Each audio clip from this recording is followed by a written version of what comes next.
ये सदर बने हैं नून लीग के, लेकिन मुझे तो ऐसा लग रहा था जैसे बाबा कौम बन गए हैं मियां नवाज शरीफ साहब, क्योंकि वो पंजाब में भी उनकी सरबराही में चलेंगे मामलात, मखलूत हुकूमत को भी वो चलाएंगे, पाकिस्तान का आइंदा जो फ्यूचर है वो डिसाइड करेंगे।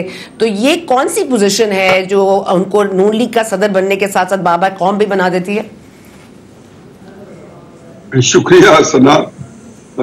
देखिए जी, मेरा ख्याल में कि अपनी कौम के तो वो बाबा बन चुके हैं, बल्कि उनके अगर मुस्लिम लीगी वर्कर्स से पूछे, जो मुस्लिम लीग के वर्कर सपोर्टर्स हैं, तो वो तो नवाज शरीफ को कायद आज़म के बाद कायद आज़म सानी समझते हैं, तहरीक इंसाफ वाले इमरान खान साहब को कायद आज़म सानी समझते हैं, और बाकी भी पार्टीज के अंदर जो पार्टी तो हमारी बड़ी एक शख्सियत प्रस्ती पे ये पूरे हमारे बड़े सगीर की भी शायद यही साइंस है कि एक कल्ट क्रिएट हो जाती है एक शख्सियत के ऊपर।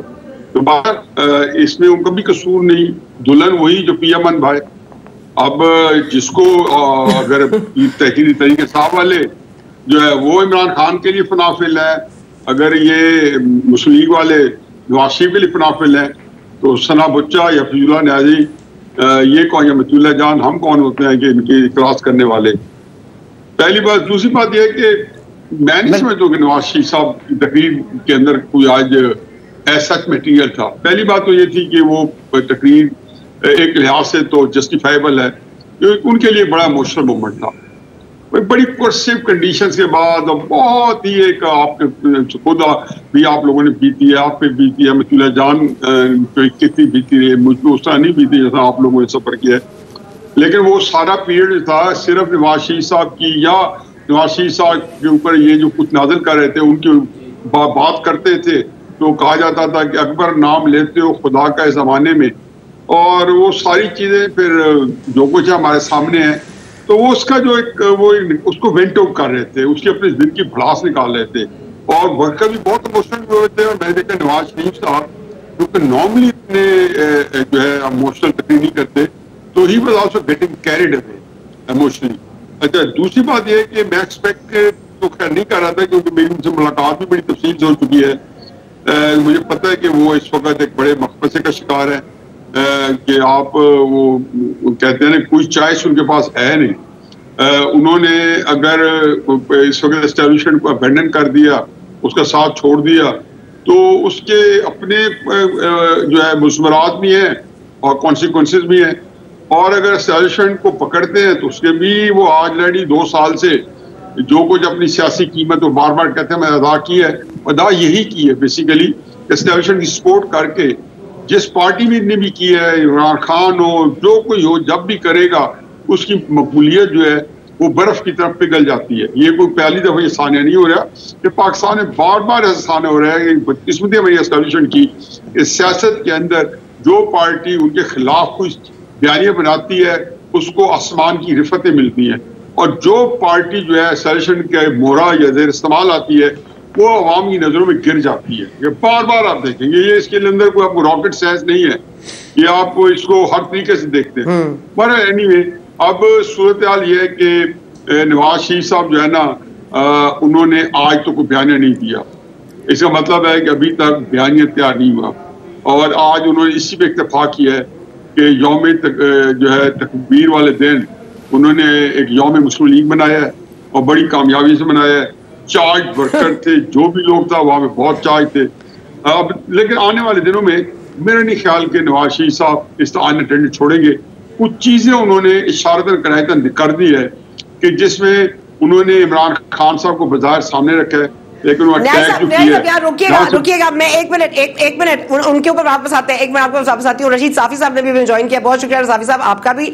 मैं पहले मतियुल्लाह जान साहब, ये जो बात कर रहे हैं शहबाज शरीफ साहब काली भेड़े हैं और जमानतों के ऊपर डिस्कशंस हो रही हैं कि कैसे जमानतें दी जाएं, हमारे वक्त में जमानतें नहीं दी जाती थी, तो ये मतलब और ये जब हम नहीं रहेंगे तो ये जजेस भी नहीं रहेंगे, तो ये क्या धमकी है कोई?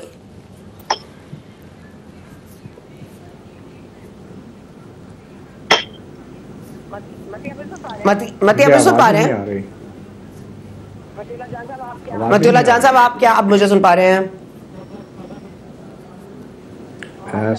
अच्छा, मैं रशीद साफी साहब, हम बात कर रहे थे बाबा कौम की कि हर कोई वैसे बाबा कौम बनने की कोशिश करता है, लेकिन आज तो वाकई लग रहा है नवाज शरीफ साहब जैसे बिल्कुल पाकिस्तान उनका है, पार्लियामेंट उनकी है, मखलूत हुकूमत उनकी है, पंजाब में हुकूमत उनकी है, वही सरबराह हैं सबके, सब उन्हीं की गाइडेंस में चलेंगे। आपको उनकी तकरीर कैसी लगी और आपको क्या लगता है कि उनकी इस तरह सदर बनने से पार्टी मामलात बेहतर होंगे या मुल्की मामलात बेहतर होंगे? शुक्रिया सना। देखिए, ये जो नवाज शरीफ साहब दूसरा नाम है मुस्लिम लीग का, और मुस्लिम लीग भी नवाज शरीफ है। अगर वो फॉर्मली नहीं भी थे जब अदालती फैसले के बाद, तो तब भी नवाज शरीफ मुस्लिम लीग नून ही नवाज शरीफ साहब के इशारों पे चलती रही, और अब तो बाज़ाब्ता तौर पर वो दोबारा मसनद सदारत पे वो फाइज हो गए हैं। तो ये बात तो मेरे ख्याल में इसकी कोई इतनी ज़्यादा अहमियत नहीं है। हाँ, अब अलामती तौर पर उन्होंने अपने कारकुनों को और अपनी पार्टी को आज बता दिया कि उन्होंने कम बैक किया, और अदालती फैसला जो स्पेशली उन्होंने साकिब निसार साहब का जो नाम लिया कि उस फैसले को आवाम ने, उनकी पार्टी ने मुस्तरद कर दिया, लेकिन उसने लगे हाथों अपने भाई की बहुत ज़्यादा सताइश की। और मुझे जो उसमें जो हैरानगी की और जो मुझे एक मस्बत पहलू नज़र आया कि उन्होंने शाहिद खान अब्बासी साहब और मस्का इस्माइल साहब का खुसूसी तौर पर जिक्र किया, तो इसका मतलब है कि उनकी कुछ सियासी स्ट्रेटजी में वो तब्दीली लाना चाहते हैं। अपनी पार्टी को जो बिखर चुकी थी, इकबाल जफर झगड़ा साहब का उन्होंने नाम लिया, जो पार्टी से नाराज उनके रहनुमा थे। तो मेरे ख्याल में उनका पहला काम तो यही है कि जो मुस्लिम लीग उनकी सियासी स्ट्रेंथ जो बिल्कुल बिखर चुकी थी। ठीक है, शहबाज शरीफ साहब का दूसरा काम है, वो वज़ीर आज़म बन गए हैं और उन्होंने मुस्लिम लीग नून को इक़्तिदार दिलवाई है, लेकिन हम जानते हैं कि इस इक़्तिदार के इस इक़्तिदार की जो कीमत थी उस पार्टी ने बहुत चुकाई भी है और अब भी चुका रही है। तो अब उनका ये मेरे ख्याल में इरादा है कि वो पहली फुर्सत पे अपनी पार्टी की तंजीमी स्ट्रक्चर को मुनज़्ज़म बनाने की कोशिश करेंगे, और जाहिर है वो अपने फिर असल रंग में नज़र आएंगे, जिस तरह वो दबे अल्फाज में कभी साकिब निसार का और कभी बाजवा साहब का और कभी जनरल फैज का नाम लेते हैं। तो वो उनका जो रिवायती अंदाज होता है, जो उनके बारे में कहा जाता है कि वो इंतकाम लेते हैं, ज़रूर लेते हैं वो, तो उसमें फिर जब वो सियासी एक तौर पे जब वो कम बैक करेंगे और हुकूमत का कुछ अपने भाई को मेरे ख्याल में कुछ साल 2 साल मजीद लेने देने की वो इजाज़त दे रहे, इसके बाद वो अच्छा, मैं साफी साहब एक मिनट मतीउल्लाह साहब से भी, मतीउल्लाह साहब का जो एरिया है जरा उस पर भी ज़्यादा फोकस करते हैं। मतीउल्लाह साहब, ये धमकी है जो आई है आज शहबाज शरीफ साहब की तरफ से, काली भेड़ें, जमानतों के ऊपर डिस्कशंस, और ये हम नहीं रहेंगे, मुल्क नहीं रहेगा तो जजेस भी नहीं रहेंगे, ये मतलब क्या धमकी है कोई? असल में हमारे सियासतदानों की अब इतनी रह गई है, और ख़ास तौर पे हुक्मरानों की, कि किसी सरकारी मुलाजम को अगर अदालत बुला भी ले तो यहाँ पे वज़ीर आज़म भी खड़े होकर धमकियाँ लगाना शुरू हो जाते हैं।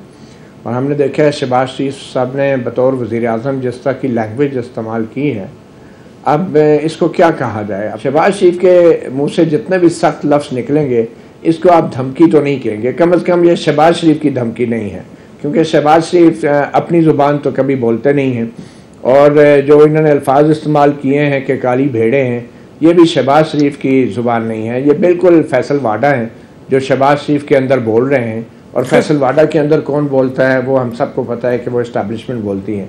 तो हम शहबाज शरीफ को क्यों डिस्कस कर रहे हैं? मतलब इन लोगों को जो कहा जाता है बेचारे कर देते हैं।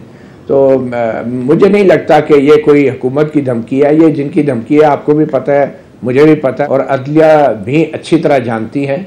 अब इम्तिहान जो है अदलिया का है, अब इम्तिहान जो है अदलिया के बाप का है, क्योंकि हमने सियासी बाप भी देखे हैं, कभी पार्टी की सूरत में, कभी डिफेक्टो हुक्मरानों की सूरत में। तो अब अदलिया के बाप का भी इम्तिहान है, जिसको हम चीफ जस्टिस ऑफ पाकिस्तान कहते हैं, जिसको कहा जाता है कि वो पेटर फेमिलिया है, जिसको पूरी अदलिया का सबसे बड़ा और एल्डर है। तो आप देखें वो क्या कहते हैं, जिस तरीके की ज़ुबान इस्तेमाल हुई है वज़ीर आज़म शहबाज शरीफ की तरफ से और जिसके बिहाफ पे की गई है,